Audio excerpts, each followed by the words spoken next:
Hello and welcome, ladies and gentlemen, to our news coverage on Nile TV International. I'm Sarah Slim, and today we are going to discuss the most important global and international events today. And we will start from an Israeli airstrike killed 5 Palestinian journalists on Thursday who were in a broadcast vehicle in front of Al-Auda hospital in the ElMeliguy refugee camp in central Gaza. The 5 were among at least 21 people killed in Israeli air assaults across the Palestinian enclave before dawn. The details are in the following report. Gaza authorities said an Israeli airstrike had killed 5 Palestinian journalists outside a hospital on Thursday, but the Israeli occupation army claimed it had attacked a vehicle carrying Islamic Jihad members. Medics said the 5 were among at least 21 people killed in Israeli air assaults across the Palestinian enclave before dawn, as Hamas and Israel traded blame over delays in reaching a ceasefire deal after more than 14 months of fighting.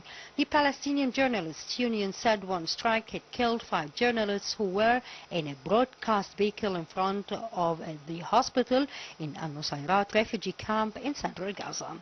The union added that more than 190 Palestinian journalists had been killed by Israeli fire since the war began in October 2023.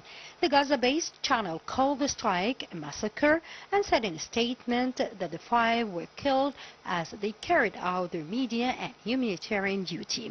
Later on Thursday, dozens of relatives and fellow journalists took part in the funerals of the 5 journalists whose bodies were wrapped in white shorts.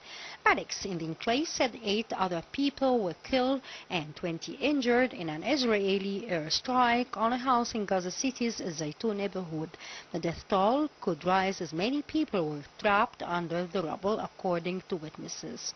In Gaza City, an Israeli strike on a house in the suburb of Sabra killed 8 more people, bringing Thursday's death toll to 21. Israel has regularly denied targeting journalists and says it takes steps to avoid hitting civilians. Israel's campaign against Hamas in Gaza has killed more than 45,300 Palestinians.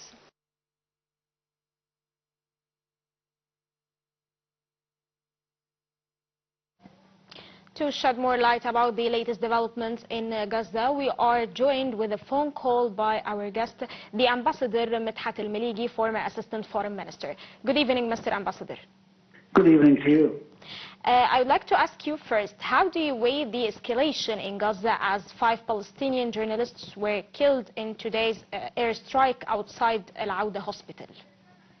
Well, actually, this is a continuation of the Israeli policy, which is if we have a doubt about a presence of any member of Hamas or the Jihad, it is okay to assassinate him along with whatever number of civilians may be accompanying him. This is the policy of Israel. It has always been like that, and there is nothing new about it since there is no since the policy of impunity is still reigning over the situation and the position of the Americans and, of course, the rest of the Western Bloc. The idea here is that because of this policy, we couldn't reach any kind of agreement on a ceasefire or even for a certain period of moment. And accordingly, we are going into a vicious circle that none of the players is able to stop it. Israel wants to continue to make life for the Palestinians unbearable so that they would leave the West, the Gaza Strip, or by definition, turn against their own resistance groups. This has been the policy of Israel, and it will continue to do so since there is no active American administration that can force the Israelis to comply with the international law. So, although it's an escalation, but I see no difference between what happened today and whatever happened since the 9th of October from the Israeli point of view. Remain one thing or one vision of the situation, which is that Israel is trying to eliminate the last members or what things are the last members of the resistance movements. before there is a ceasefire that will take place.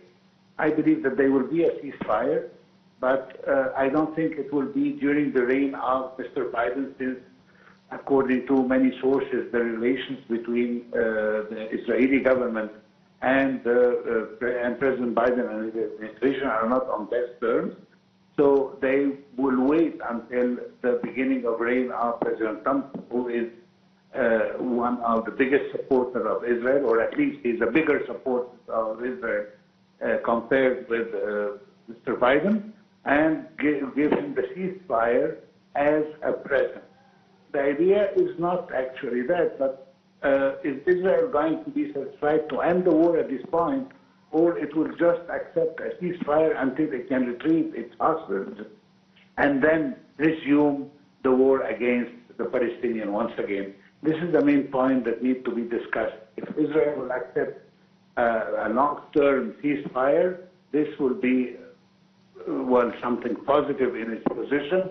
But if it's going to be just for a limited period of time, then the war is not over yet, and they will continue with their policy against the Palestinians, since the American accepts this.